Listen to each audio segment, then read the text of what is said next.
Bom dia.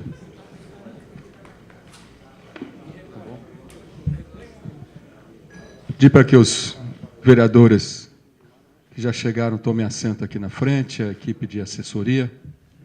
Bom, Paulinho. Secretário Edson Ortega. Quem mais na ponta? Secretário Nicanor Lopes.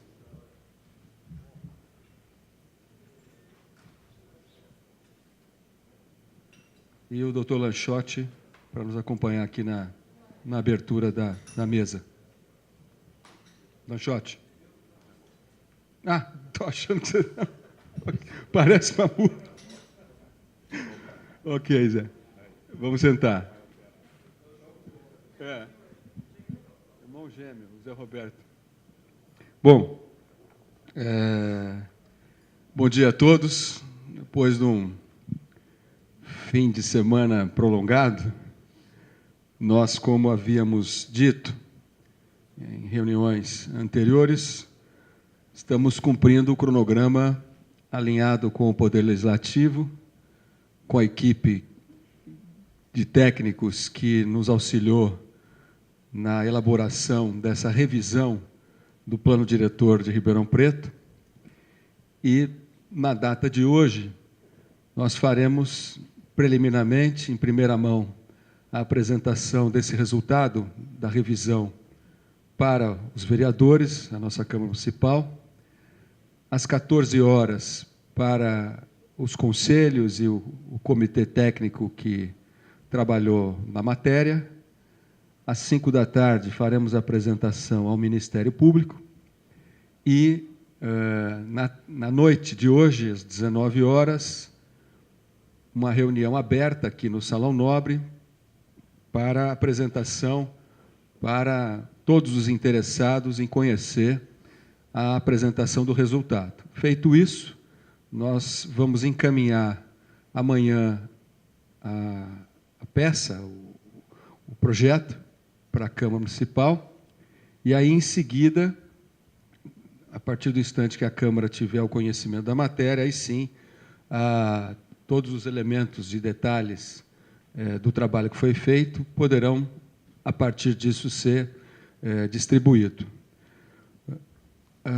Além disso, eu queria, sem me prolongar muito, mas nós temos um plano diretor que foi revisto, ou melhor, foi apresentado, pela primeira vez de maneira completa em 1995 e sofreu alterações em 2003, não totalmente, mas uma parte complementar que incluía textos do Estatuto da Cidade, obrigações do Estatuto da Cidade, e de lá para cá nós não tivemos mais a oportunidade de rever esses eixos de desenvolvimento da nossa cidade.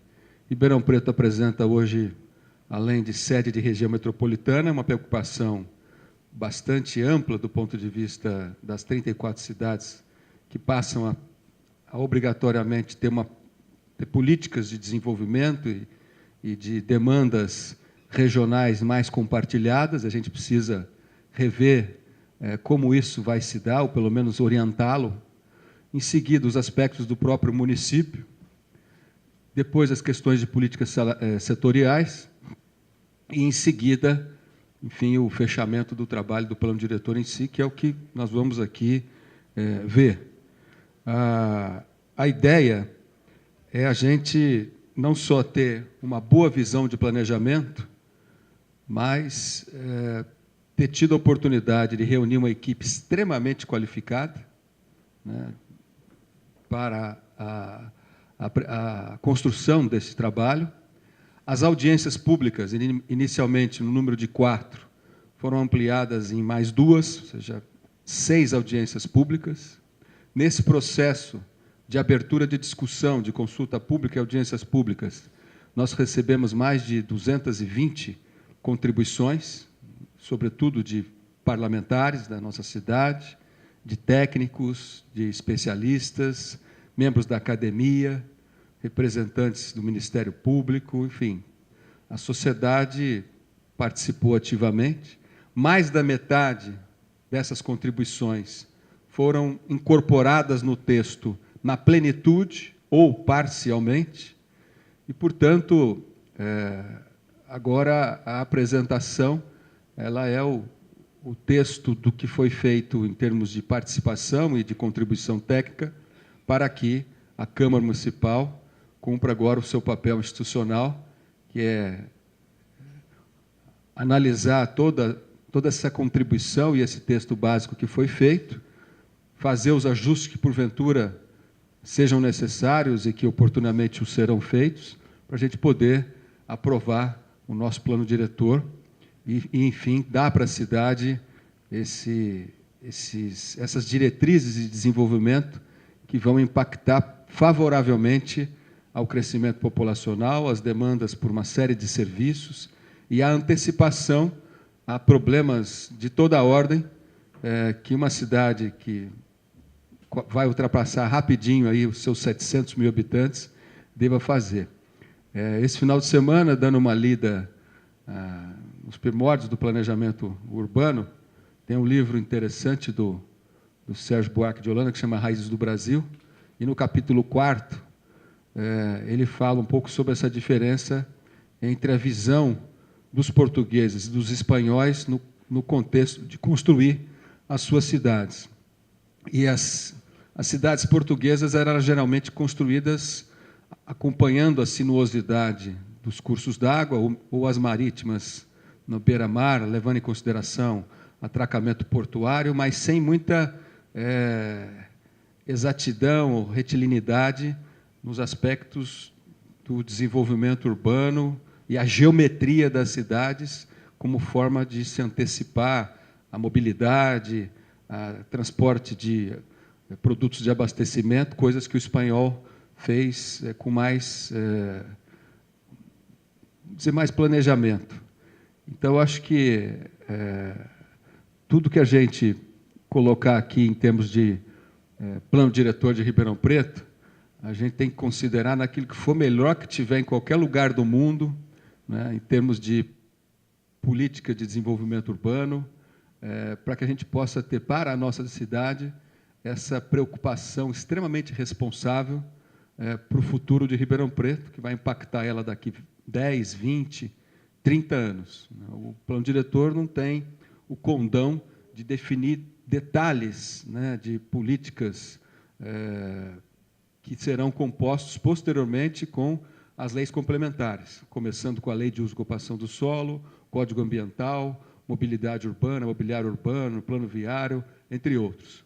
Mas ele vai ser, de fato, o eixo balizador desse contexto de cidade que está preparada para superar os seus desafios, resgatar problemas que nós não conseguimos resolver ou impactar no passado, né? Submoradia, problemas de transporte, abastecimento e outras coisas que haveremos de trabalhar nessa direção, mas ter um plano diretor, enfim, da altura das responsabilidades que a nossa cidade precisa. Então, eu queria, mais uma vez, abrindo essa reunião, agradecer ao presidente Rodrigo Simões e todos os nossos vereadores, a nossa vereadora Gláucia, que desde o primeiro momento, né, atuaram com extrema abertura e responsabilidade, desde as primeiras reuniões que nós fizemos com o Sinduscom e com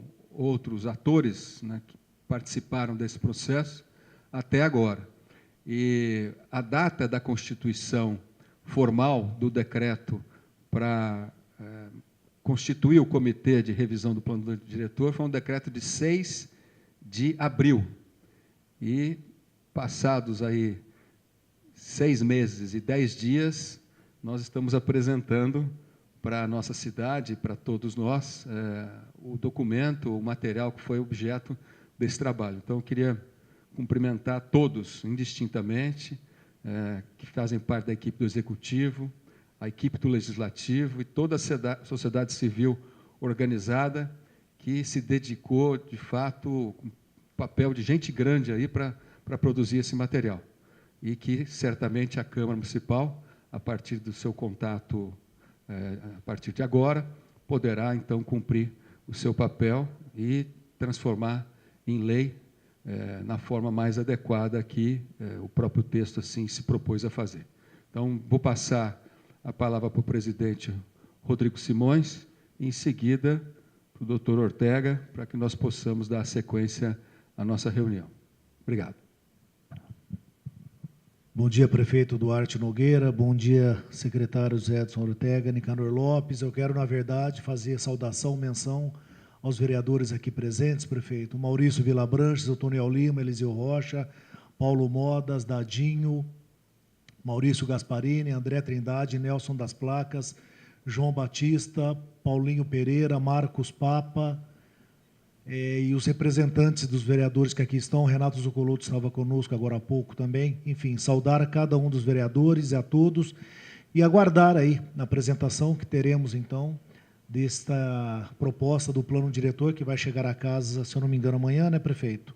Assim que tiver protocolado, já vai imediatamente para o site da Câmara Municipal, estando aí disponível para todos os gabinetes, todos os vereadores poder trabalhar a partir de aí, do momento que ele foi protocolado na casa. Obrigado a cada um pela presença e vamos dar sequência. Bom dia a todos. Muito obrigado, prefeito, presidente Rodrigo Simões, em nome de quem cumprimento todos os vereadores aqui presentes, os assessores, que nos ajudaram muito, muitas contribuições também. Queria dizer que nós vamos fazer aqui uma apresentação similar à que vamos apresentar hoje à tarde, à noite e também ao Ministério Público. Aqui um pouco mais de detalhes que vocês têm a responsabilidade de apreciar esse texto e, eventualmente, fazer aprimoramentos também. Então, nós temos a responsabilidade de compartilhar, talvez, mais detalhes com vocês. Nessa apresentação, eu vou abordar um pouco sobre o histórico do processo de elaboração do plano, os atos que foram publicados, as reuniões e audiências realizadas, a divulgação do processo, a participação dos munícipes, dos técnicos, dos conselheiros, as estatísticas de participação e contribuições que recebemos, o processo de acolhimento das propostas, quantas foram acolhidas, quantas não, por quê, a estrutura do projeto de lei e quais são as próximas etapas a partir desta reunião aqui. Então, antes de começar, prefeito, eu queria agradecer muito e registrar que todo esse trabalho foi conduzido pelo comitê que o senhor criou em março, o Comitê de Desenvolvimento Urbano e Habitação, que é coordenado pela Secretaria de Planejamento, inicialmente pelo secretário Rui Salgado. Importante destacar o papel do Rui no começo desse trabalho, e depois coube a mim liderar. Eu já fazia parte do comitê, que é esse aqui, mas como presidente da Coab, e na coordenação, aí em seguida, em março, foi constituída por proposta desse comitê, foi criado a comissão, o grupo técnico nessa portaria, a coordenação e assessoria. Aí a coordenação pela Secretaria de Planejamento, pela Casa Civil e pela Coab. Na época eu estava na Coab. E Meio Ambiente, a Secretaria de Meio Ambiente também. Tá? Assessoria técnica, composto por essas secretarias que eu acabei de mencionar, mas também pela Secretaria de Infraestrutura, Negócios Jurídicos, pelo DAERP e pela Transerp, que são os órgãos técnicos que têm ligação direta com o assunto.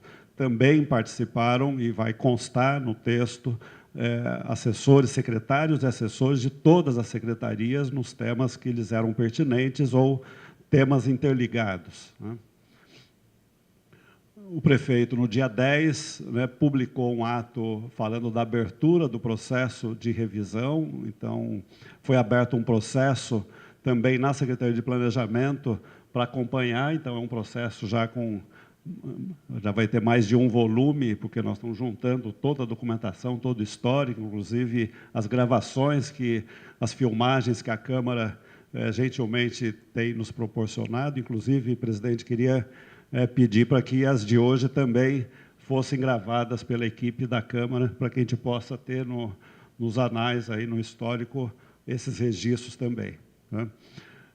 Então, de abril a agosto, né, foram feitas dezenas de reuniões técnicas da coordenação, né, da equipe técnica, com os vereadores, com seus assessores, com os promotores, com promotores do Ministério Público, reuniões de secretários, diretores, coordenadores da administração direta e indireta. Diversas reuniões técnicas foram realizadas nesse período, tá?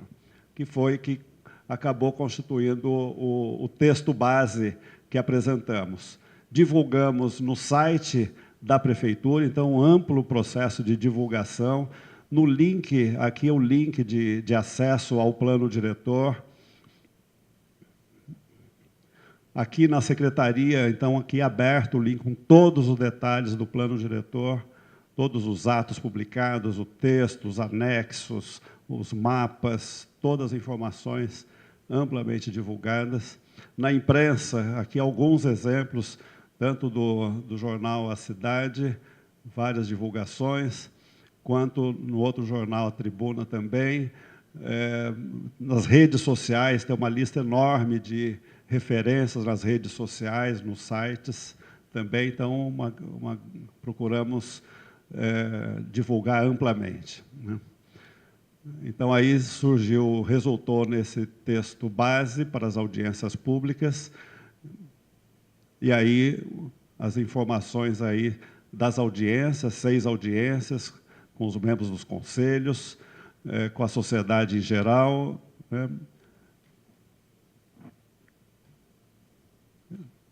Aqui algumas imagens, algumas fotos dessas reuniões, aqui dos grupos setoriais, teve uma audiência com grupos setoriais.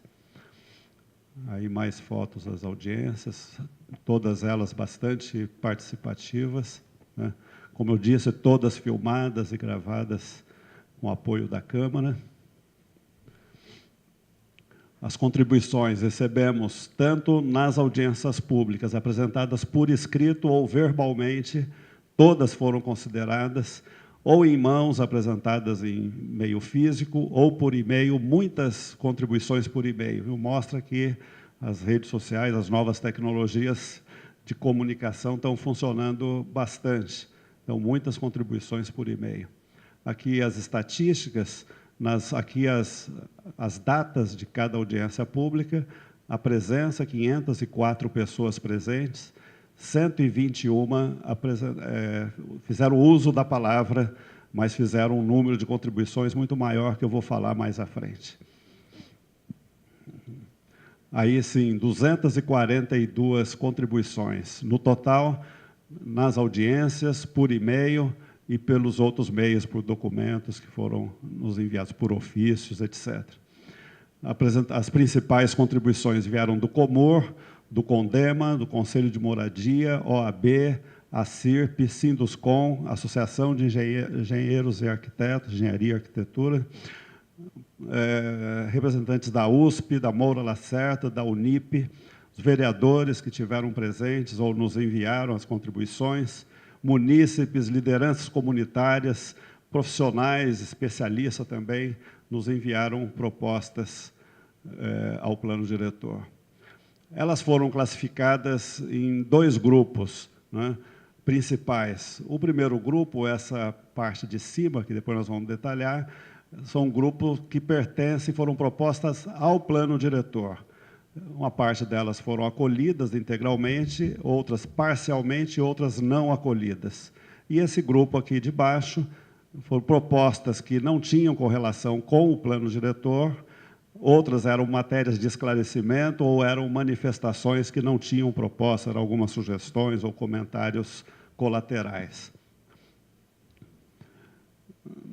Nós temos o gráfico antes disso? Depois? Então, ao final, vou colocar ao final daqui. Então, aqui, para vocês terem uma ideia, tem a lista completa das 242 contribuições. Quais foram acolhidas, quais não foram acolhidas, por que foram, por que não foram, né? Então, eu fiz aí uma lista de exemplos. Qual é a primeira? A 2. A Ana Luísa, do Conselho de Moradia, propôs não isentar os proprietários de terrenos que não ultrapassassem a 10 mil metros quadrados de parcelamento. Tá? Foi acolhido, nós achamos que era pertinente não ter essa isenção explícita desse modo que está aqui, então foi excluído, foi acolhida essa proposta. Né? A seguinte, a 3, sobre cota de solidariedade. Né? Alguns fizeram essa proposta, inclusive o vereador Papa fez essa proposta também, foi acolhido, mas com outra redação, não com esse nome de cota de solidariedade, mas com o nome de contribuição solidária. Onde é que está o texto? Contrapartidas solidárias, né? Que é o mecanismo de contrapartidas, tal, e ela, ao contrário da proposta original, a proposta só admitia a cota de solidariedade em favor de construir moradia.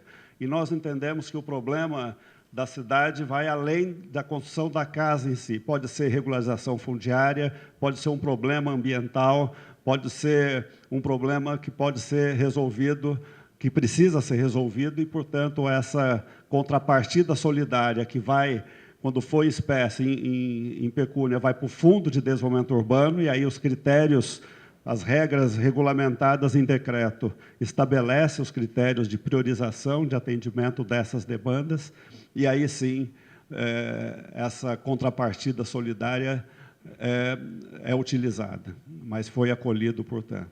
Sobre as EIs, a proposta sobre as EIs, que sugeria a melhor descrição, né, das EIs, propunha um terceiro tipo de EIs, foi acolhido com outra redação, então tem uma descrição aqui das EIs, que não vou ler aqui para a gente não ser extenso, mas foi acolhido e tivemos, o vereador Papa também fez proposta parecida.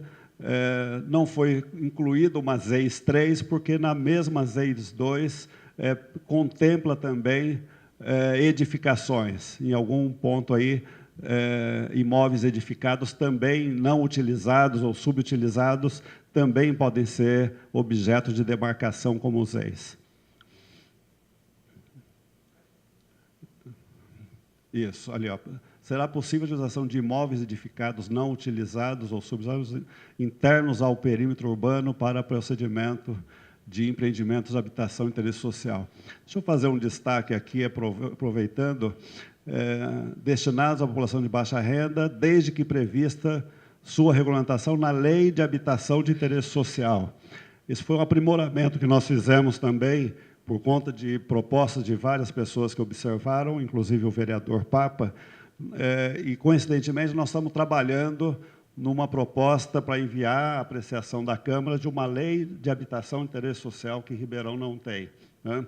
E está bastante avançado já esse trabalho. Brevemente, nós vamos entrar na fase de audiências públicas, para, em seguida, remeter à apreciação de vocês. Né? E, ao longo desse texto, portanto, é feito remissões a essa lei de habitação de interesse social, porque ela, sim, vai favorecer bastante esse segmento. A 5, também da professora Ana Luísa, ela é do Conselho de Moradia, é professora da universidade, inserir... ela propõe justamente o que eu acabei de mencionar, que é criar uma lei e tal, e foi acolhido, não na redação dela, mas foi acolhido também. Também sobre o Conselho de Moradia. Essa tinha uma proposta aqui, que era de incorrer em improbidade administrativa quem não observar os prazos e tal. Isso não pode... Né, por restrição legal, pelo parecer do nosso jurídico. Né? Mas foi incluso a questão do prazo, né, que o prefeito já desde o início se dispôs a, em um ano, encaminhar, em até um ano, encaminhar para a Câmara Municipal a primeira parte dos principais projetos de lei e planos setoriais para ser apreciado pela Câmara, de regulamentação do plano diretor.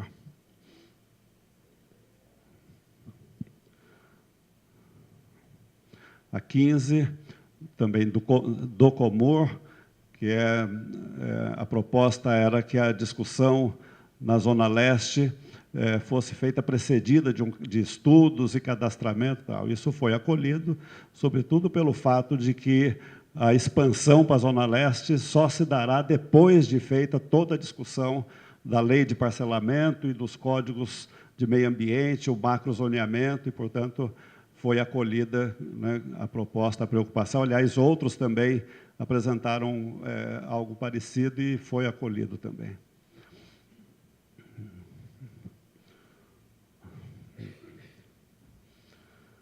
Aqui, do Jonas Pereira, que é do Conselho de Cultura, que apresentou várias propostas, e dei aqui um exemplo que propõe incluir entre os instrumentos financeiros o Fundo Municipal de Cultura, que já existe o fundo, mas não estava listado, e acolhemos, incluindo na lista dos instrumentos de gestão do plano diretor.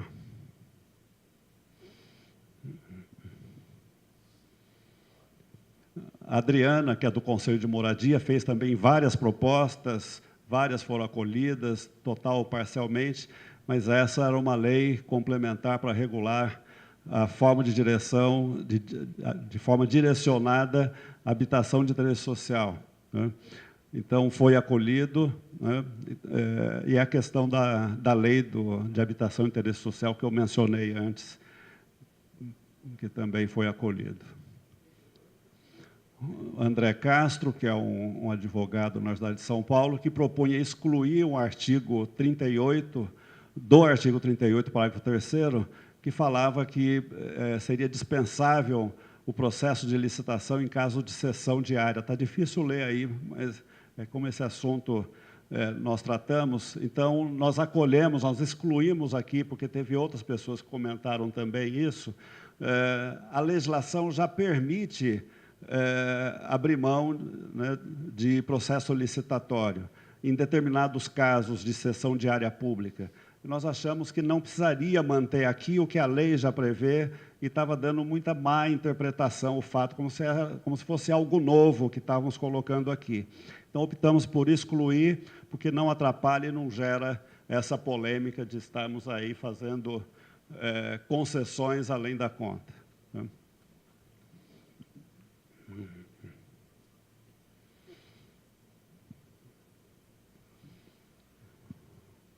Eu selecionei alguns exemplos, tá? Depois vocês vão ter esse texto na íntegra, portanto, vão poder olhar todas elas.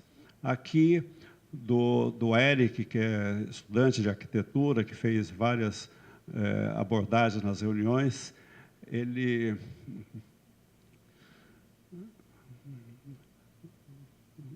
descreve criar política pública eficiente, com assessoria técnica. Aqui que tivesse assessoria técnica e jurídica nos programas de requalificação, tá? Assistência técnica. Isso teve outras, além dele, outros também sugeriram assistência técnica e jurídica e foi contemplado também.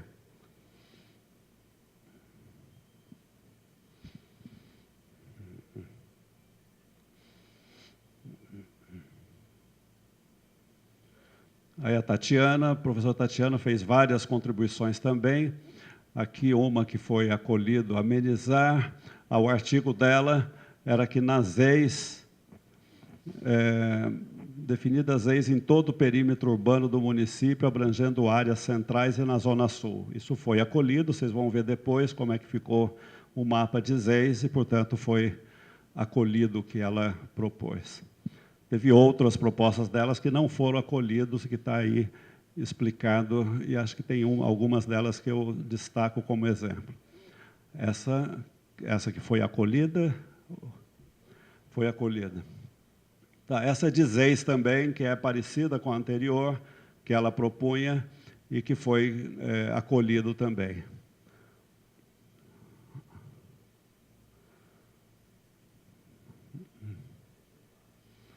A 74, também da professora Tatiana e professora Ana Luísa, que era incluir as alíneas, entre os instrumentos o plano local, que é o PLIS, e a lei de HS, e foram incluídos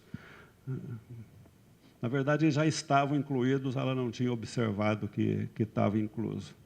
Aliás, outras pessoas não tinham visto também, propuseram isso. Considero importante a regulamentação da Zona Leste. Então, não, essa, a de cima aqui.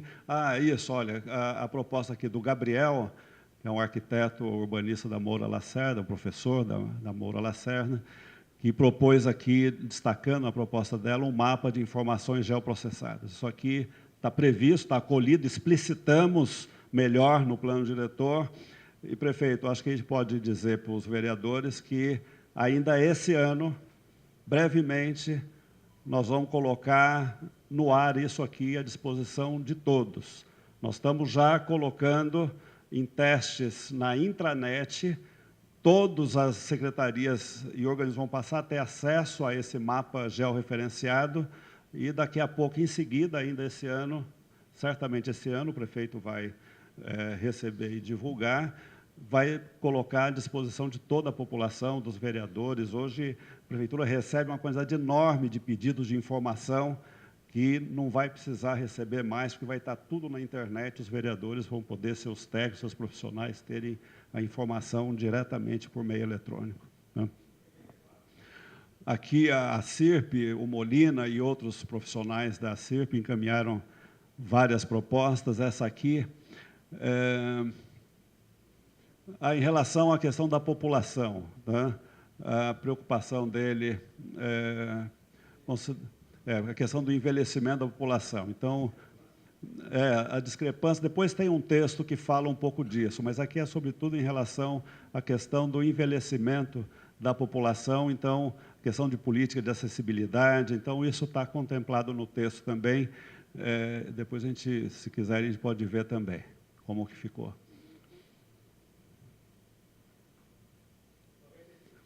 96, da vereadora Gláucia, sobre os usos dos vazios urbanos para incentivar o uso no centro da cidade.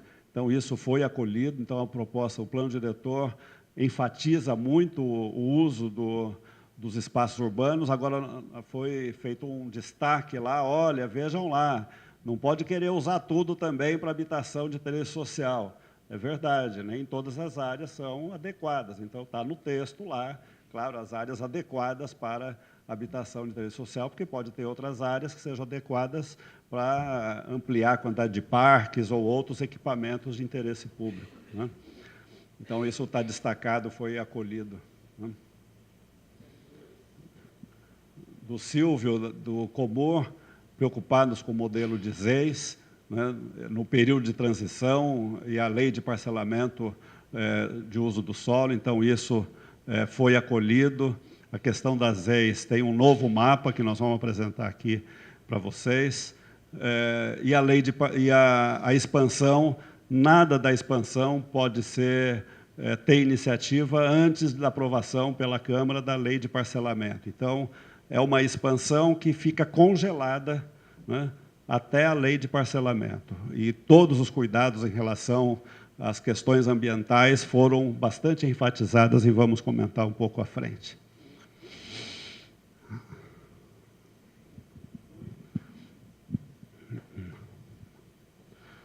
118, da Adriana Braga, do Conselho de Moradia. Eu não consigo ler isso, né? Da política urbana, plano municipal.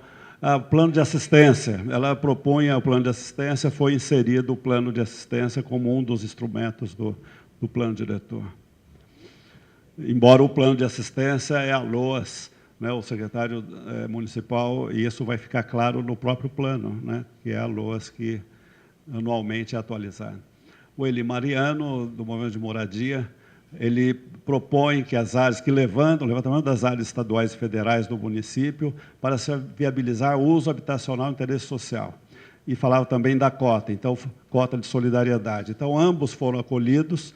Nós incluímos, claro, com outra redação, a de cota já mencionei, em relação às áreas estaduais e federais e também às municipais, nós colocamos um dispositivo que essas áreas devem ser também utilizadas em consonância com as diretrizes do plano diretor, né, para essas regiões, Claro que tem competências e tem limites do que a legislação permite, mas colocamos um dispositivo que trata dessa matéria. Está aqui o novo dispositivo, não, que fala da diretriz para as áreas públicas federais e estaduais. Acho que não está aqui. Acho que vale a pena depois incluir, para encaminhar para a Câmara, vale a pena, porque é uma diretriz importante, que foi feita uma menção sobre a fazenda experimental, e, portanto, esse dispositivo alcança também a fazenda experimental, entre outras áreas públicas, né? O 122, também da CIRP, a questão da revitalização do centro, né? Manter as instituições na área central, até o estímulo de novas que possam atrair investimentos, sugere que o instrumento que institui operações urbanas possa entrar nas prioridades de regulamentação. Aqui, a questão do centro da cidade tem vários dispositivos dando prioridade, né, à revitalização do centro, dá preferência também às instalações municipais, o prefeito acolheu essa prioridade, então, se possível, as instalações de atendimento ao público municipal e as instalações administrativas serem no centro, isso está contemplado. E a questão das operações urbanas é uma prioridade, mas tem uma sequência. A regulamentação das operações urbanas não é adequado vir antes da lei de parcelamento ou de outros instrumentos. Então, tem na reunião que nós vamos tratar da regulamentação, nós vamos dizer um pouco da hierarquia ou do grupo de regulamentações que devem fazer juntas e quais não devem anteceder a outra, né? Então, foi acolhido parcialmente. O Zé Aníbal, do Comor, elogiou o plano, porém expôs que a revisão omitiu a determinação que o Comor deve receber o texto antes de encaminhar à Câmara. Então, nós esclarecemos, e está aqui esclarecido, que o Comor participou de de 2 reuniões em especial, e fizeram uma quantidade enorme de contribuições, e a maior parte deles acolhidas. Então, portanto, foi cumprida a lei de apresentação ao Comor. O presidente do Comor fez diversas sugestões também, boa parte delas acolhidas também. Então, observamos os dispositivos da lei. 128, a professora Vera questionou a falta de regulamentação do instrumento do Estatuto da Cidade.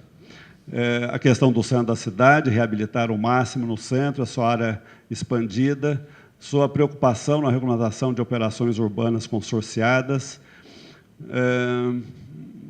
Então, foi acolhido, similar ao que comentamos antes, e a operação urbana está prevista a regulamentação em até 2 anos, né? Dependendo da dinâmica, pode até ser antes. Também aqui, a professora Débora Prado propõe a criação e aprovação no primeiro os instrumentos do estatuto e depois mexer no perímetro. Então, aqui, de uma certa forma, acolhida, dado que a expansão do perímetro só acontecerá na prática depois da lei de parcelamento, depois que a Câmara aprovar a lei de parcelamento.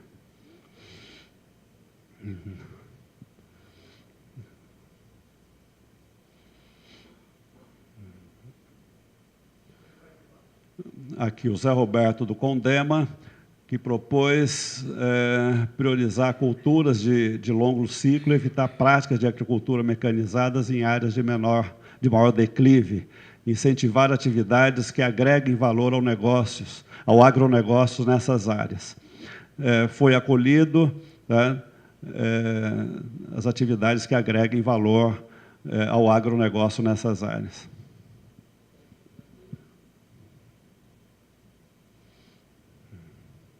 Aí da CIRP, a CIRP, várias propostas, esse aqui é um exemplo, similar àquela, né, busca pela permanente adequação dos serviços públicos a novas tecnologias, priorizando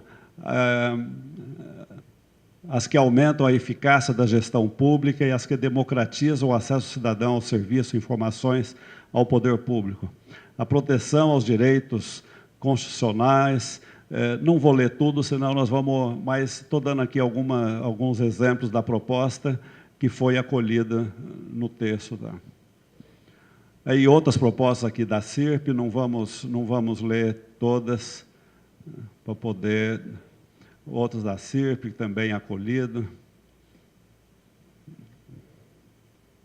Vocês veem que uma reunião devolutiva como essa, se a gente for ler as 242, a gente passa o dia aqui. Por isso que eu estou pegando aqui alguns exemplos, e, claro, vai ter o texto na íntegra, vai poder olhar depois cada uma. Mas estou dando exemplo de setores que contribuíram, contribuições importantes, e a diretriz do prefeito foi acolher, e a equipe de coordenação procurou acolher o máximo para fazer com que a população tenha sentido a sua participação, se enxergar no texto.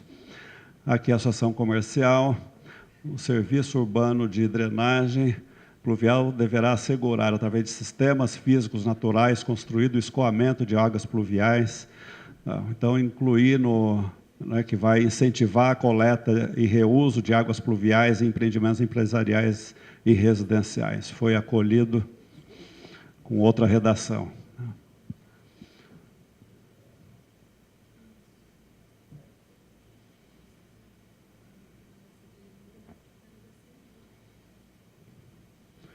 Aí, sobre a política municipal de saúde, também estimular a descentralização de empreendimentos privados de saúde que sejam conveniados com o SUS. Então, isso também, sempre que possível, descentralizar.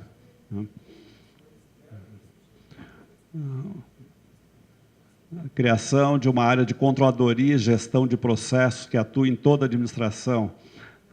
Disponibilização online do andamento dos projetos administrativos. Parte disso aqui, esse ano ainda teremos, viu, prefeito? Estamos trabalhando para isso aqui. Está incluso no texto também. Sistema de informações para o planejamento municipal deverá dispor das seguintes informações. Ele propõe aqui as informações do sistema de planejamento, incluindo mapas georreferenciados, deverão migrar para plataformas informatizadas, tal. Isso aquilo que eu já mencionei antes, foi contemplado com outra redação e vamos executar rapidamente, inclusive. Outro do Comur, que tem a ver também suas disposições transitórias, tem a ver com a regulamentação do perímetro, com a lei de parcelamento, a questão das EIs também. Tá? Podemos seguir? Aí mais uma do Comur aqui, várias do Comur foram acolhidas. Aqui o vereador Marcos Papa nos mandou várias contribuições, várias acolhidas, né? Algumas não, por serem referência a outra legislação, parte de regulamentação do plano diretor.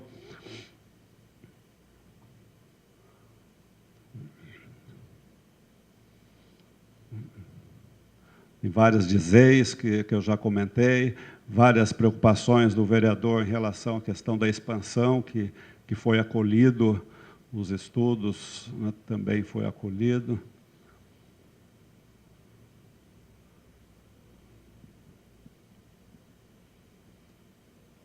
Você vai parar alguma aí? Qual que é? 210. A questão da acessibilidade. Teve boas propostas. A questão da acessibilidade, os deslocamentos necessários para a utilização do transporte coletivo e de transportes não motorizados e o acesso aos equipamentos sociais e coletivos. Isso aqui, nós ficamos surpresos sobre essa questão de acesso a equipamentos, o quanto que Ribeirão Preto está atrasado nisso. Não tem nem o levantamento completo dos equipamentos municipais quanto à acessibilidade. O prefeito já nos orientou, estamos trabalhando fortemente para recuperar esse atraso. Nem o levantamento, tem que ter o levantamento, ter o plano de equacionamento da acessibilidade aos equipamentos públicos. Aqui também, empreendimentos voltados à economia criativa também foi incluído. A política de educação, garantir a formação escolar de qualidade, foi uma diretriz que foi proposta, foi acolhido também. O Plano Municipal de Educação Ambiental também foi acolhido. programas de hortas urbanas incluído no programa nas escolas. Tudo isso que tinha a ver com política setorial, nós submetemos às secretarias da área, os próprios secretários deram um retorno, viu, prefeito? Então, tivemos esse cuidado de acolhimento, né? Priorização de estudos tendentes à integração física entre as secretarias. A questão do centro administrativo foi acolhido com outra redação e estamos trabalhando nesse sentido de dar uma solução para isso. O prefeito vai compartilhar com vocês a respeito disso. Sobre a lei de habitação de interesse social, que propõe incluir, então foi acolhido também.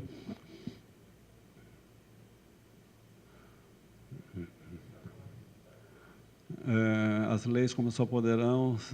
esse, vereador, acho que é importante dizer, não é que ele não é pertinente aqui, isso já é um requisito da legislação, dizendo que as leis complementares só poderão ter itens aprovados desde que obrigatoriamente atendam a disposições do plano. Esse é um requisito, né? Você não precisa escrever o requisito que já é da hierarquia das leis, né?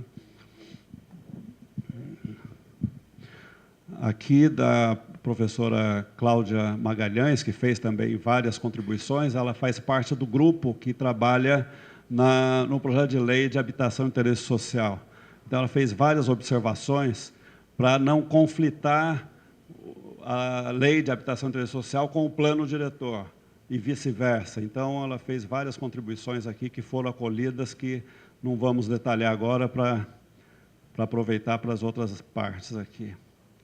Aqui, várias das leis, a questão dos coeficientes máximos, como favorecer mais a habitação de interesse social. Podemos seguir. O último aqui é sobre unidade evolutiva, entre as várias hipóteses de soluções habitacionais. A unidade evolutiva era uma das propostas que o próprio Conselho de Habitação tinha suscitado, então nós incluímos também. Pode, vamos voltar na apresentação. Aí realizada a análise, né, o grupo de sistematização, queria aqui destacar o trabalho do Lanchotti e do Zé Roberto, mais uma vez, liderando aí os trabalhos, a equipe técnica, né? Nós enviamos para a análise da Procuradoria Jurídica, né? E agora, em seguida, já para a análise do prefeito, da Casa Civil e do prefeito. O texto que resultou dessas contribuições e contribuições também dos técnicos da prefeitura. Aqui uma estatística. Das 242 contribuições, 165 foram propostas para o plano diretor e 77 foram outros tipos de contribuição. Eu vou destacar agora, das contribuições ao plano diretor, 65 foram acolhidas totalmente, 62 parcialmente e 37 não acolhidas. Então, de 165. Aí tem um gráfico a seguir, mostra, portanto, que 78% das propostas ao plano diretor foram acolhidas e 22 não foram acolhidas com as devidas justificativas. Então, o prefeito teve uma participação importante e muito qualificadas as propostas que foram apresentadas. Então, essa é uma síntese importante. Aqui, os 6 temas foram mencionados nas contribuições, foram mais mencionados nas audiências públicas, tá? Aqui, sobre os 6, eu vou pedir, só para vocês não cansarem da minha palavra, pedir para o Zé Roberto e o Lanchotti fazerem comentários desses 6 destaques.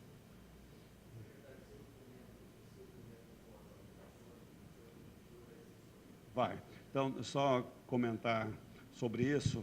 Nós vamos enviar para a Câmara e colocar na internet os seguintes documentos. A justificativa do plano diretor, que tem 109 páginas, sendo 80 páginas que contextualiza a situação regional e local, e 29 páginas sobre o processo de revisão do plano. Então, a justificativa é o documento 1. O documento 2 é o plano diretor, o texto do projeto de lei. Depois vai esse texto de todas as contribuições, vai para a Câmara, vai impresso e, claro, o meio eletrônico também. Então, todas as contribuições e a sua justificativa. Vai também as atas de todas as audiências públicas, a íntegra das atas. Tem... Eu acho que é isso. São 4 documentos. Não, também.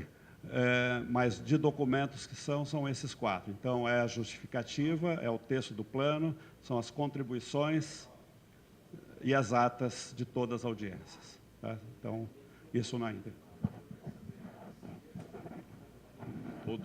Todas as 242, né, contribuições estarão explicitadas ali. Como o Ortega já falou, foi selecionados 6 temas que apareceram com mais frequência, foram mais recorrentes nas contribuições. Talvez o mais, né, Lanchotti, relacionado às EIs.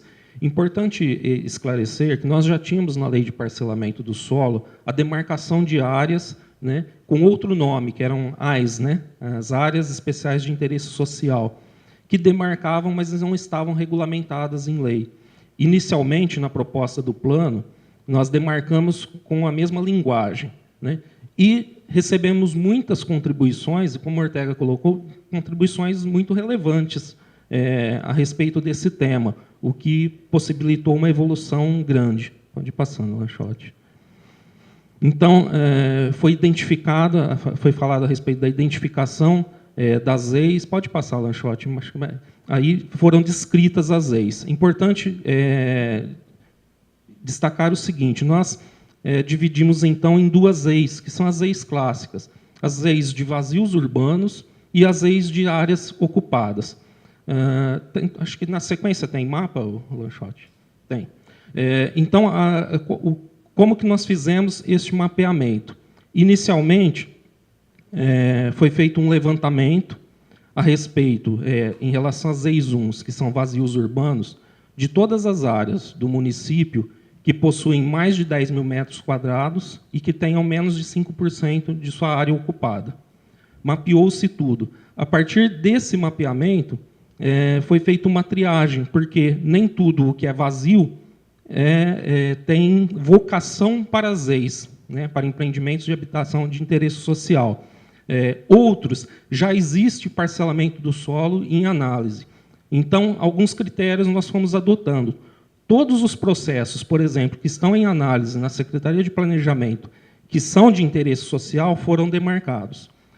Todas as áreas demarcadas com mais de 10 mil metros, que têm processo em andamento, que não tenha características de ZEIs, foram retirados dessas áreas selecionadas, porque os empreendimentos já estão em análise. Outros, por exemplo, são áreas estratégicas. A gente sabe da importância de se fomentar o desenvolvimento comercial e industrial da cidade, de logística, até em função do aeroporto. Então, tem áreas que são estratégicas, em função da sua localização, da facilidade de deslocamento, de integração com outros municípios.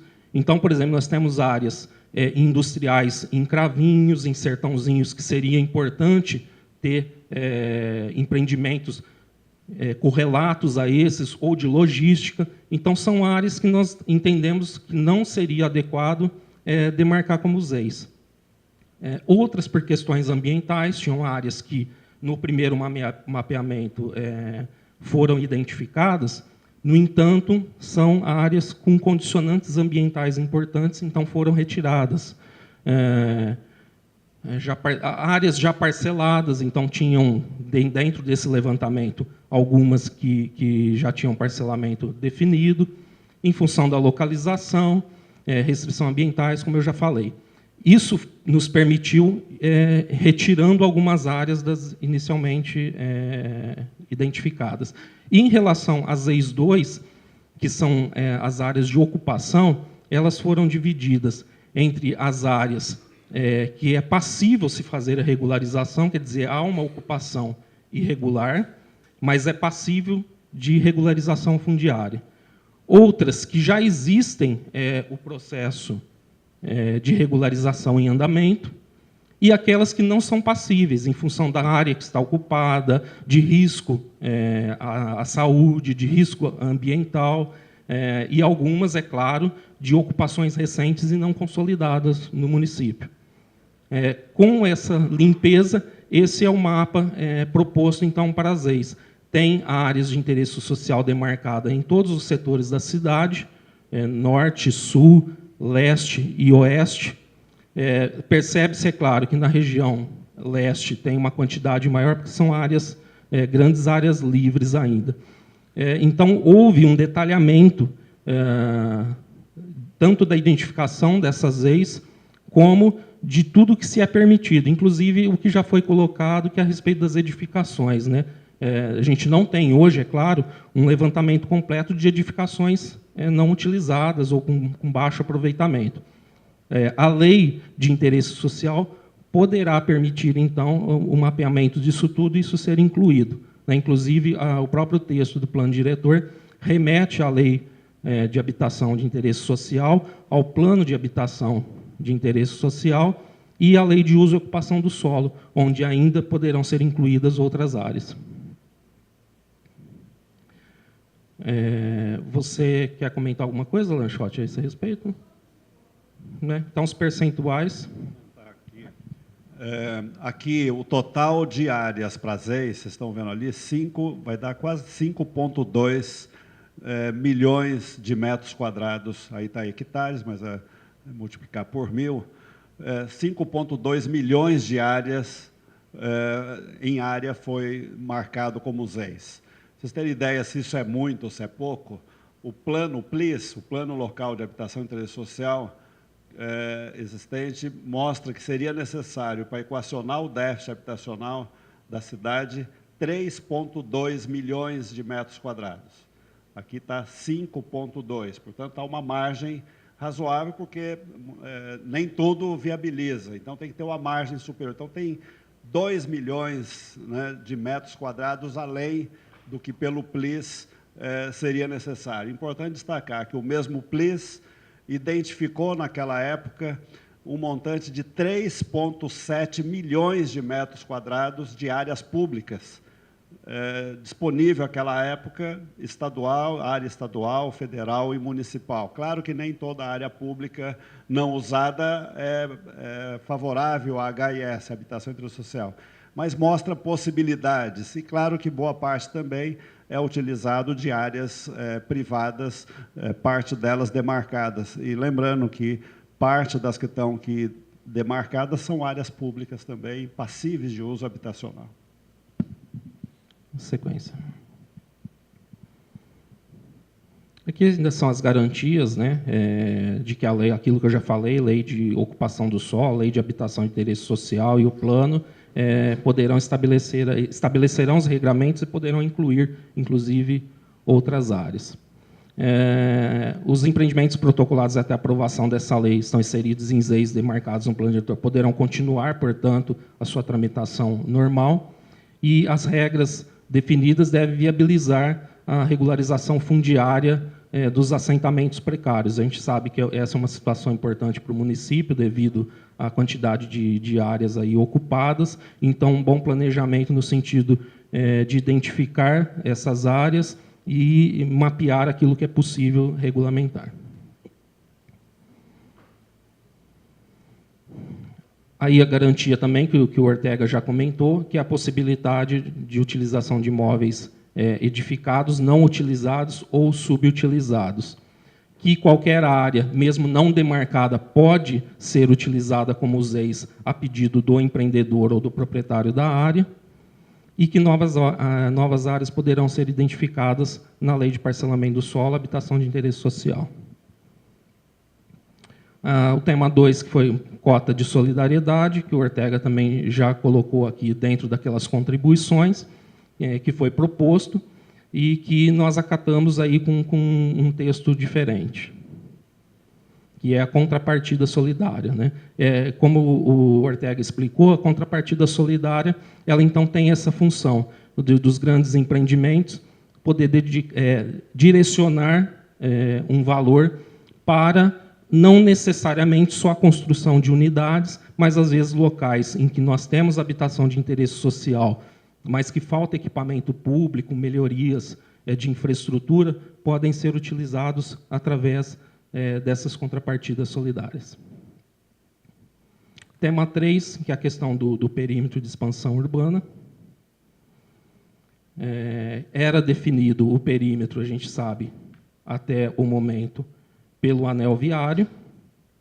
Nós incorporamos todas as áreas já urbanizadas, né, e os vazios que foram criados entre essas áreas. Então, nós estamos apresentando uma nova definição de perímetro urbano. E a questão do perímetro de expansão urbana, nós temos um problema hoje, em função da inconstitucionalidade da Lei 2505. Então, tudo aquilo que era perímetro de expansão da lei, tanto 2157 como 2505, foram incorporados com o acréscimo de uma área na Zona Leste, que, conforme nós já apresentamos nas audiências públicas, tem o objetivo de estabelecer o regramento de uso e ocupação sustentável daquela área para permitir um desenvolvimento urbano com melhorias ambientais, com preservação ambiental e, de fato, medidas que possam não somente garantir a conservação e preservação do aquífero, mas que possa levar aí uma situação muito melhor do que a atual. Então, aqui são alguns dados em quilômetros quadrados, né, aquilo que é a área urbanizada do município, a expansão urbana, e agora o que está sendo proposto no plano diretor. A diferença é pequena. Agora, é importante, pode seguir, Lanchotti, eu acho que... Não, deixa eu só, então, fazer um comentário. O importante em relação à questão do perímetro da zona de expansão urbana, que foi a preocupação e que já estava até demarcado no plano diretor, mas nós reforçamos com todas as contribuições, é que nada acontece nessas regiões antes de todos os regramentos que virão na lei de parcelamento, uso e ocupação do solo. Então, são áreas congeladas. Nós estamos garantindo no plano diretor que essas áreas serão estudadas. Ou seja, aquilo que estiver fora da zona de expansão não vai ter sentido nós empregarmos esforços nos levantamentos dessas áreas todas, dessas infraestruturas todas. Então, tudo o que está demarcado na zona de expansão urbana, nós teremos levantamentos que vão poder formular a melhor maneira de se ocupar essas áreas dentro da lei de parcelamento, uso e ocupação do solo. Pode passar, Lanchotti. Pode ir para o outro tema. Dos procedimentos transitórios, vou passar para o Lanchotti e ele apresenta.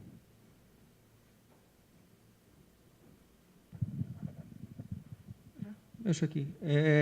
A questão do transitório, como o Ortega já colocou, foi uma preocupação que apareceu nas audiências. O que aconteceria com os processos que estavam em andamento, já que nós teríamos, a princípio, um pré-congelamento dessa região do entorno, mas ela é a expansão urbana, o que aconteceria com o empreendimento que estivesse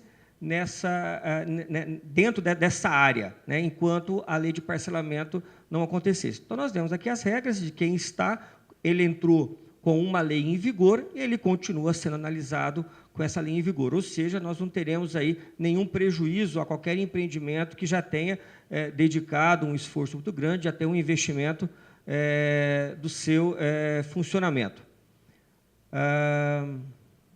A preocupação com o Azul, como disse o Zé Roberto, né, essa também é uma grande preocupação nossa com essa região da recarga. Parte dessa região está dentro de perímetro urbano, então área já consolidada, e eles continuam, mas aquilo que está fora do perímetro urbano, dentro da zona de expansão, vai ter que aguardar aí o seu período. O quinto é a preservação, né, do aquífero, né, foi uma outra grande preocupação, muito colocado, né, vocês estão, na verdade, deixando de lado a questão do aquífero, e isso não é verdade, né? Houve uma grande preocupação dessa ocupação, alguns comentários chegaram a falar nisso, mas pela primeira vez no plano diretor, essas diretrizes elas são mais concretas, elas vão muito além do que apenas a demarcação de uma área, né? Um ponto que foi muito polêmico da versão anterior, que delimitava uma única área que não poderia ser ocupada. Na verdade, agora, a preocupação que se tem com o aquífero é muito maior do que se teve até o momento, que hoje são 25 parágrafos e incisos só tratando das questões de preservação do aquífero. Nós temos hoje, no Código do Meio Ambiente, uma preocupação com uma área de preservação para a sua recarga, e nós trouxemos esse item para dentro do plano diretor. Tá? Então, hoje, qualquer empreendimento que vai acontecer pelo plano diretor, ele vai ter que reservar 35% dessa sua área, no mínimo, né, para as questões de áreas verdes e permeáveis, né? E aí está sendo colocado também a possibilidade de se potencializar essa infiltração, porque esses estudos que nós estaremos cobrando dos empreendimentos vão poder dizer qual é realmente a qualidade do solo naquele local, pelos estudos técnicos de perfuração, e vamos otimizar. Se aquela região, se aquele empreendimento, nós precisaríamos de uma área maior para a sua recarga, ou se os 35% serão suficientes.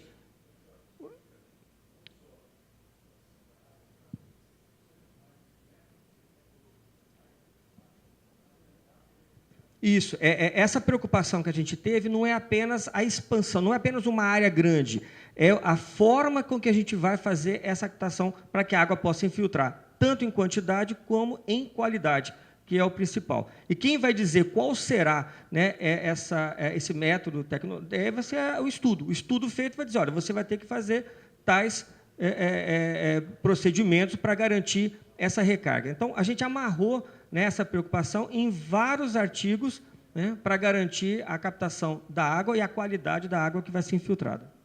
Deixa eu comentar também um outro item que nós incluímos no plano diretor, prefeito, baseado na sua diretriz de total transparência, todos os estudos de impacto ambiental vão estar disponíveis na internet. Tá? E não é depois do plano diretor, desde já. Então, o pessoal está lá, não, como é que vamos fazer? Vamos colocar na internet, então todos vão poder acessar os estudos de impacto ambiental, se é na sua região, e vocês são vereadores, vocês têm interesse na cidade toda. Então, total transparência, não só aqui no aquífero, na cidade inteira, vai estar disponível na internet. Aqui, ó, a questão da reserva, né, dos 35%, tá, no mínimo, destinado à recomposição florestal, mas podemos pedir mais do que os 35%, de acordo aí com o estudo de cada área.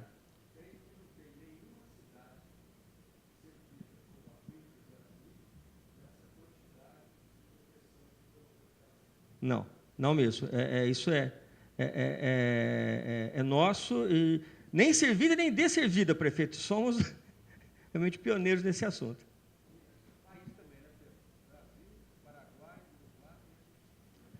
Você tem algum conhecimento? Eu não tenho conhecimento de nenhum outro município que tenha algo nesse sentido.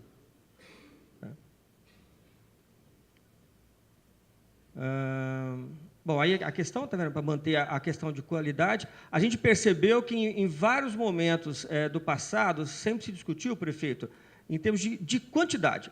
Quanto de água que entra? Não, a preocupação nossa não é o quanto de água, é a qualidade também dessa água que entra, que a gente vai ter que tomar esse devido cuidado para não porque senão você entra também com uma água muito ruim e você vai também contaminar. Então, a preocupação passa a ser da quantidade à qualidade da água que vai infiltrar.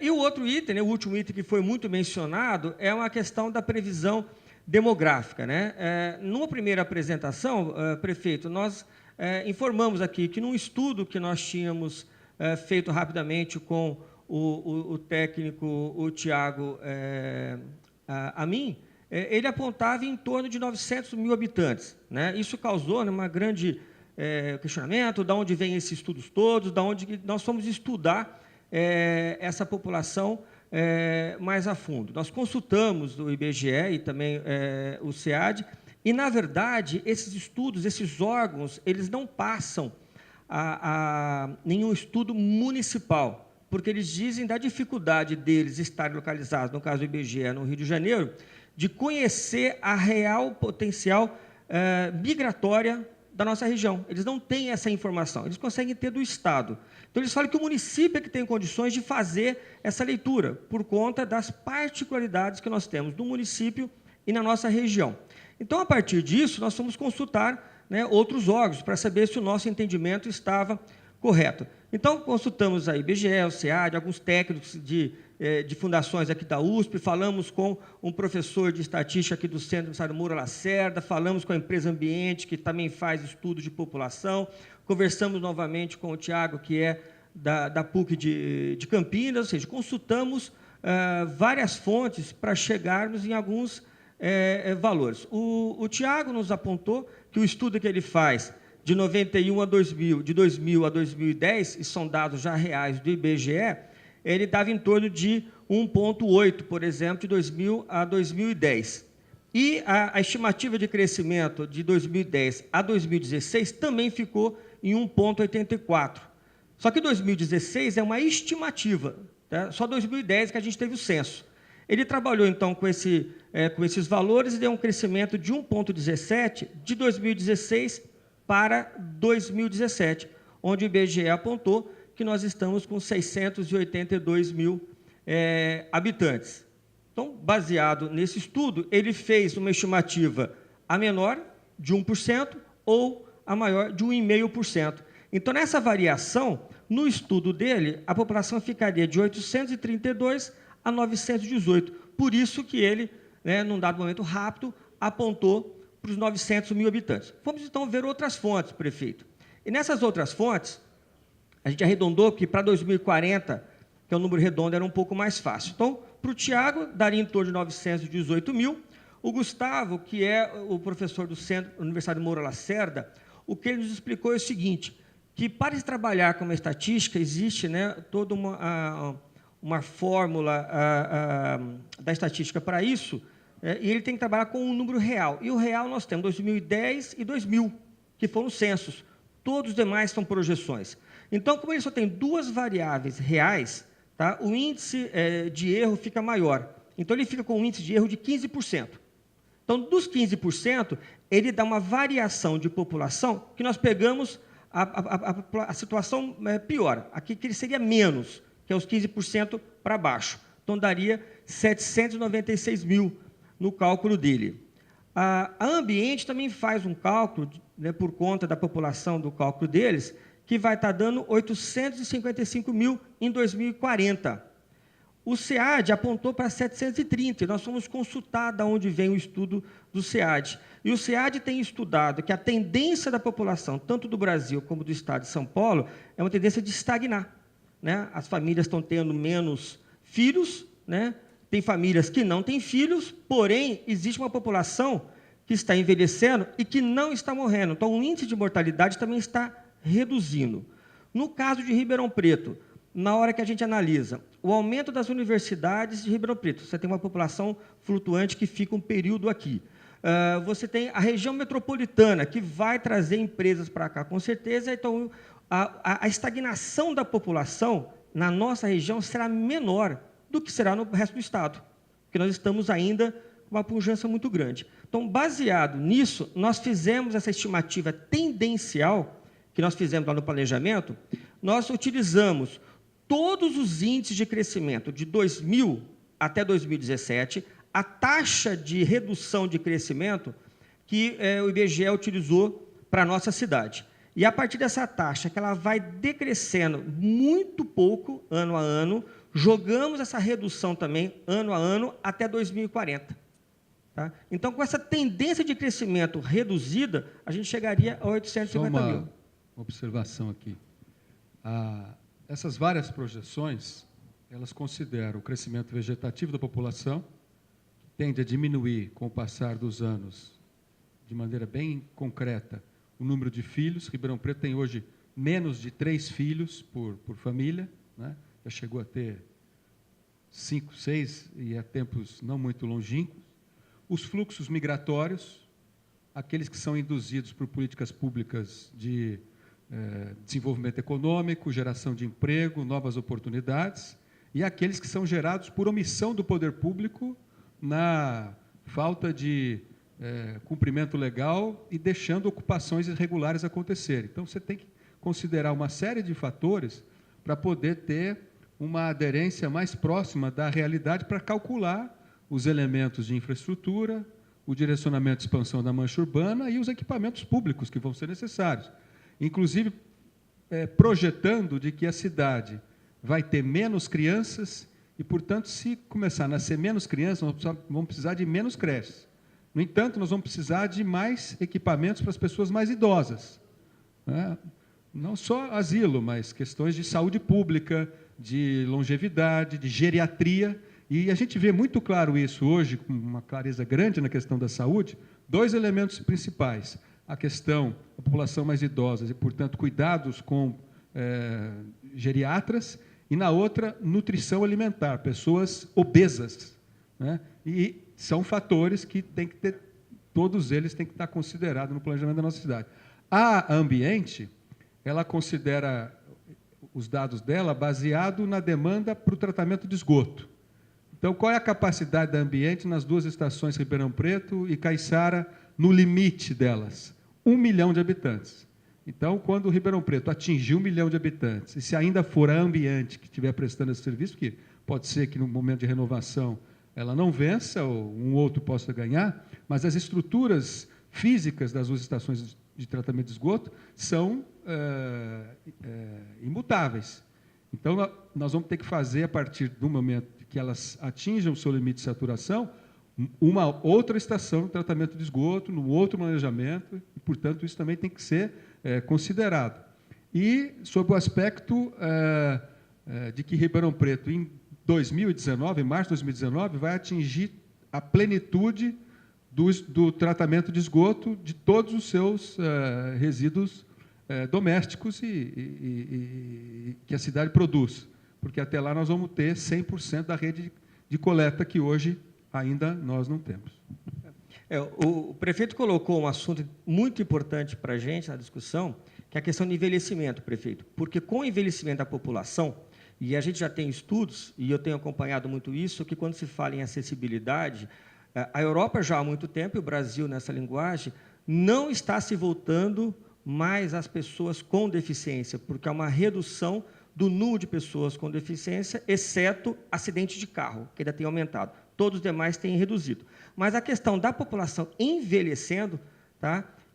São idosos que, no passado, ficavam dentro de casa vendo televisão, não é o que vai acontecer com essa nova geração de idosos, que eles utilizam equipamentos públicos, utilizam os espaços públicos, calçadas. Então, a nossa preocupação com a acessibilidade das calçadas, com o transporte coletivo, a travessia das ruas. Então, todos os investimentos que a gente coloca nas questões da reestruturação urbana passa pela linha da acessibilidade por conta desse envelhecimento que o prefeito falou. Só um destaque em relação a esse tema. O que mudaria no plano diretor se a gente pegasse o viés só um de registro, baixo... viu, Ortega? Pois é. Nós estamos fazendo isso porque nós estamos legislando em causa própria. Como eu costumo dizer sobre essa questão de envelhecimento, né, apoie, se não for por convicção, apoie por interesse. Só em relação a isso, acho que é importante refletir. Qual que seria a mudança no texto do plano diretor se a gente adotasse o crescimento, a previsão demográfica da SEAD, que é a mais conservadora, 737, ou se adotássemos o do Tiago, 918 mil habitantes. Qual a alteração que faríamos nesse texto? Nenhuma, né? Porque o texto diretor, ele, como o nome diz, ele dá diretriz, um pouco que o prefeito disse, olha, atenção, os planos setoriais, que serão as leis de regulamentação, têm que levar em conta as tendências em função da política setorial. Se é educação, então, olha, plano de educação, quando for lá na Câmara, esses planos, aí sim tem que olhar qual a tendência específica para a criança, para a creche e tal. Lei de parcelamento, do mesmo modo. A taxa de expansão, como é que nós vamos regular? Aí é no outro plano, é na outra lei que aí vai levar em conta o estudo da evolução demográfica. Acho que é importante isso, porque muita gente, às vezes, confunde, olha, está expandindo muito em relação à população. Não, a expansão não é para ocupar toda a área, não, com habitação. Não, é expandir com parques, expandir com outros usos, expandir com qualidade, com segurança. Então, é importante destacar isso, porque na imprensa, em algum momento, teve uma confusão em relação a isso e não pode conectar uma coisa com a outra.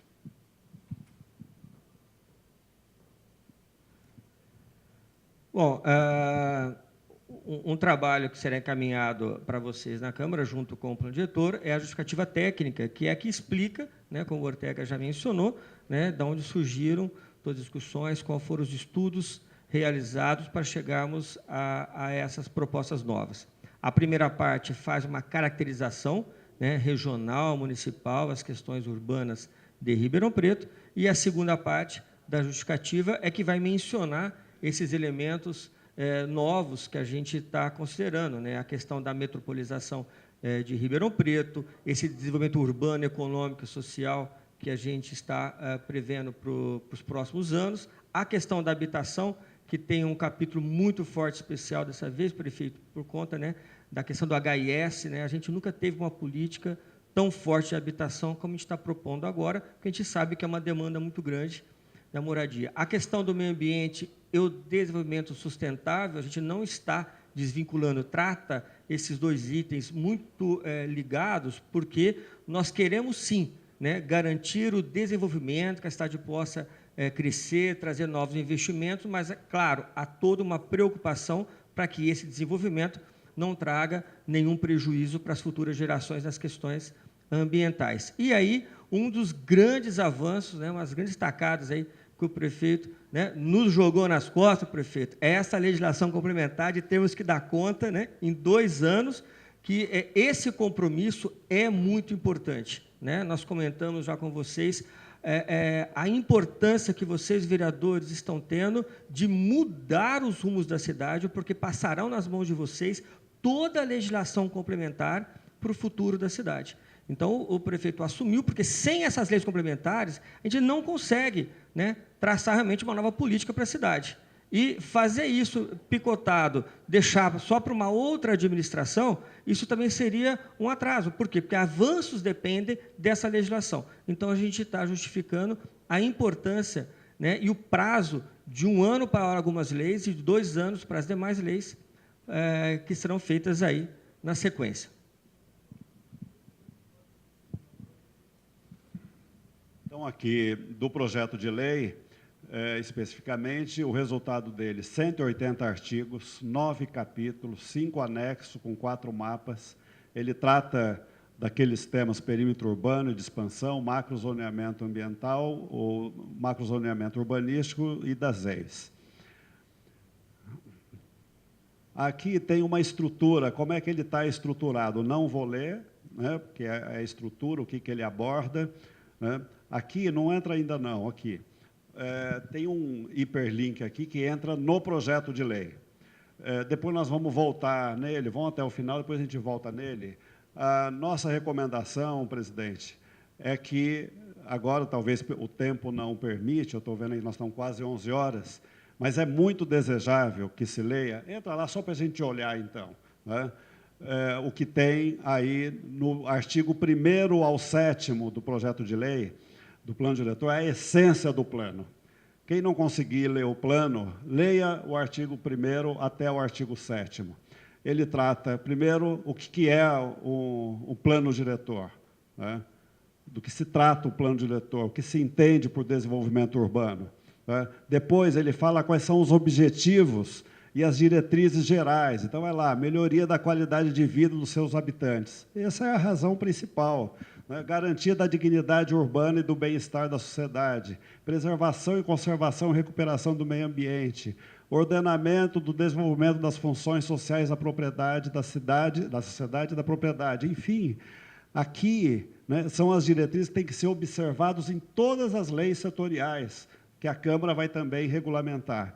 Então, isso aqui devia, prefeito, até sugerir que nas escolas, né, os professores lessem isso para as crianças, né? Até do artigo 1º até o artigo 7º. É como na Constituição, não deixe de ler o artigo 5º da Constituição, que são os direitos individuais, né? Que são artigos caros. Então, queria lá, os objetivos estratégicos, o artigo 5º, objetivos estratégicos do plano diretor, né? O 6º, as diretrizes gerais da política de desenvolvimento urbano, né? E o 7º é sobre a política urbana, que aí é todos os instrumentos, a lista dos instrumentos da política urbana municipal, que é isso que o Lanchotti falou. É fundamental o município ter esses instrumentos regulados para poder gerar efeito. Eles regulados simultaneamente geram mais efeitos do que regulados sequencialmente. E essa é a grande diferença que Ribeirão vai fazer. Volta lá, por favor. Nós estamos já indo para o final. Pode passar. Então, é a estrutura do plano diretor, de como o texto ficou.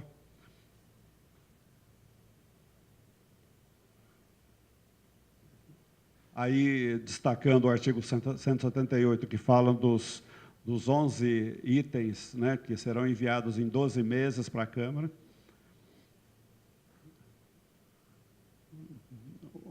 Aí, o que vai em 2 anos são os demais instrumentos, vão em até 2 anos.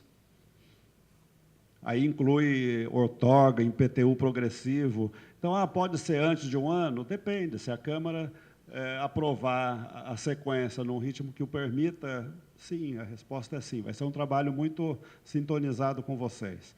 Então, as próximas etapas é essa reunião que estamos tendo com vocês. Em seguida, hoje à tarde, aqui mesmo, com os conselhos e secretários. Depois, à noite, hoje à tarde, com o Ministério Público, vão fazer essa mesma apresentação, com menos detalhes. Reunião aberta à população, para apresentar hoje à noite, né, para a população. Amanhã, o prefeito apresenta na Câmara o projeto de lei e dá uma coletiva à imprensa, falando a respeito de todo o processo e do projeto. Então, aqui o prefeito nos recomendou colocar que os secretários e os técnicos da Prefeitura estarão à disposição da Câmara no que precisar para a análise do projeto, do plano, dos resultados, das audiências da Câmara Municipal, o que a Câmara precisar, presidente, estamos à disposição, conforme a orientação do nosso prefeito. E por fim, também, amanhã, o prefeito deve assinar um ato convocando a audiência pública para a semana que vem, para tratar já dos projetos de lei de regulamentação. Então, enquanto vocês vão estar discutindo lá o plano diretor, nós vamos estar fazendo um trabalho técnico de regulamentação na sequência que nós vamos apresentar na semana que vem em audiência pública. E, por fim, tem ali um muito obrigado, mas eu queria destacar, antes do muito obrigado, um ponto daquele dos conselhos. Nós estamos incluindo um dispositivo a respeito dos conselhos, de todos os conselhos. Nós temos uma questão delicada na administração, que é o fato das leis dos conselhos prevêem que as reuniões têm que ser mensais. E nós temos muitos conselhos que não têm nem assunto para discutir mensal, né? E aí vira um inferno, porque o secretário tem que chamar a reunião, porque senão ele está descumprindo a lei, ou tem que ficar explicando para o Ministério Público por que não fez a reunião A, B ou C e tal. Nós estamos colocando um artigo, um parágrafo para apreciação de vocês, que dispõe que as reuniões dos conselhos serão trimestrais, as reuniões ordinárias serão trimestrais e as extraordinárias quantas forem necessárias, em função dos seus assuntos ou até em função de lei federal. Se tem alguma lei federal, fala, olha, tem que tratar isso mensalmente, vai tratar mensalmente. Precisa fazer reunião mensal? Faça o mensal. Não há nenhuma restrição. Mas só não colocar a obrigatoriedade de fazer mensal sem haver razão de fazer mensal. Então, estou explicando isso, não se trata de tolher, mas se trata só de não despender energia da administração pública com algo que não é preciso despender, né? Então, esse é um destaque que eu queria fazer, prefeito, antes de incluir, antes de dar aqui da minha parte o muito obrigado e passar aqui para o prefeito. Muito obrigado.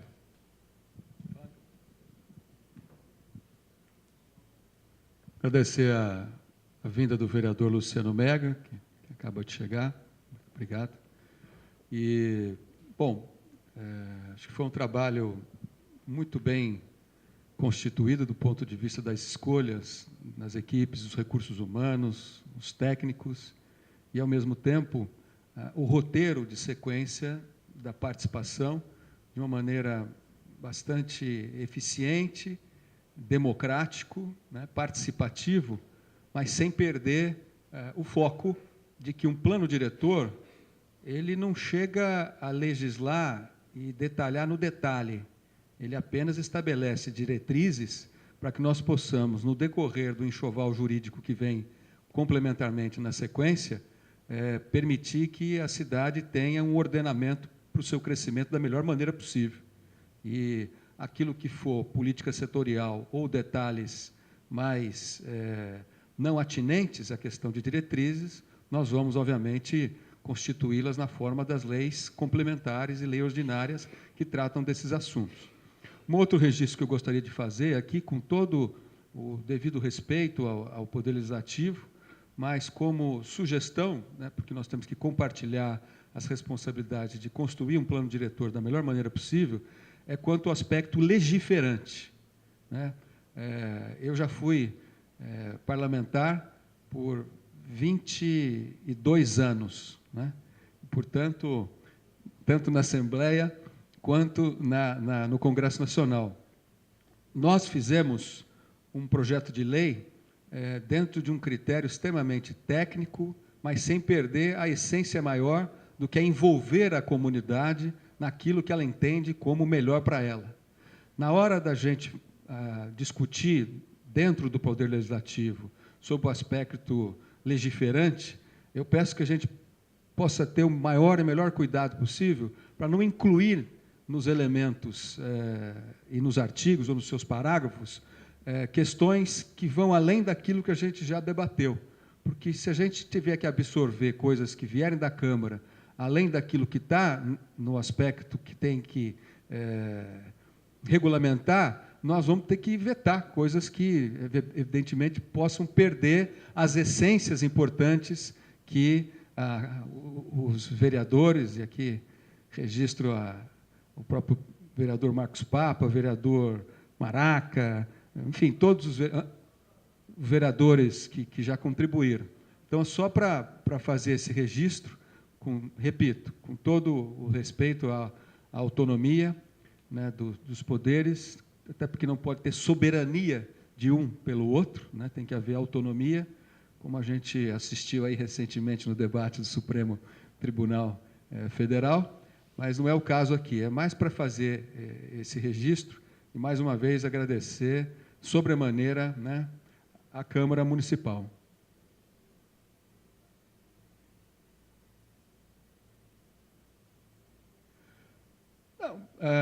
Para efeito prático, nós assumimos conosco uma meta, né, de que em um ano nós encaminharemos para a apreciação do Poder Legislativo todos aqueles assuntos que antecedem a questão do mobiliário urbano e mais 2 outras leis complementares que nós assumimos como prazo 2 anos.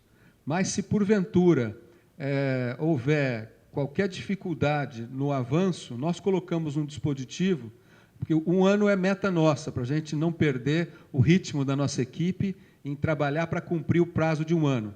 Mas, se eventualmente houver alguma discussão superveniente, ou seja, algum fato que possa vir a acontecer, que foge da nossa capacidade de controlar, né, as variáveis, enfim, o mundo é muito dinâmico, nós colocamos uma salvaguarda que nos permite, havendo fatores supervenientes ou fatos imprevisíveis e justificáveis, a gente pode extrapolar esse prazo de um ano para, enfim, ter todos os aspectos legais bastante bem, enfim, observados.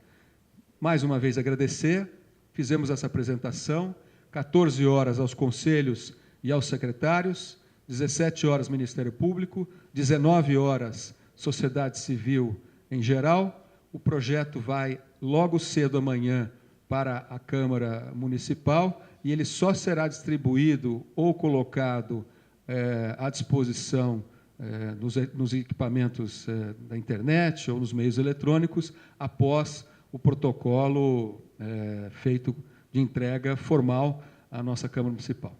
Muito obrigado a todos, uma boa semana para vocês.